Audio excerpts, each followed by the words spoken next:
le projet ou le modèle économique que nous voulons voir instauré au Maroc est fondamental.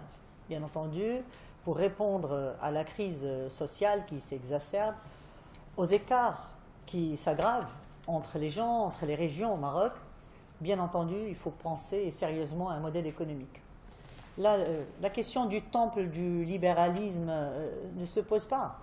Parce qu'aujourd'hui, nous sommes face à un pouvoir supra-étatique, supranational, exercé par les institutions financières internationales et un modèle néolibéral qui est là et qui impose ses règles et ses lois.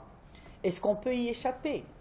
Je pense qu'un État tel que le Maroc est soumis justement à ce système néolibéral. Nous avons vu des gouvernements démocratiques avec des compétences extraordinaires qui travaillent avec des bureaux de recherche qui ont essayé de contourner ce système néolibéral et trouver des solutions pour qu'il y ait moins d'écart, moins d'injustice, etc. Ils n'y sont pas parvenus, même des gouvernements de gauche.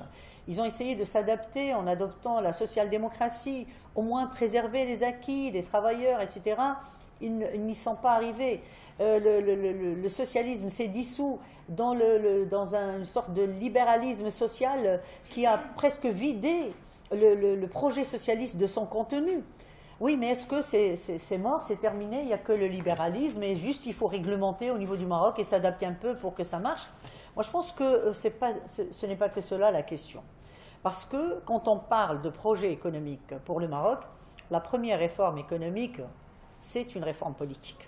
Il faut mettre les bases de l'état de droit pour créer cette confiance. Ce ne sont pas nous qui allons faire fuir les investisseurs par nos propositions de mettre en place l'état de droit. Je pense que l'état de droit, les investisseurs le veulent, les nationaux, les étrangers, etc. C'est la base même de la création de la confiance, parce que l'état de droit suppose la séparation des pouvoirs, suppose un système de justice autonome, indépendant, qui va défendre les individus, les sociétés, et tout ce beau monde. Donc en fait, je réitère, la première réforme pour mettre en place un système économique national, fort, mixte bien entendu, est une réforme politique.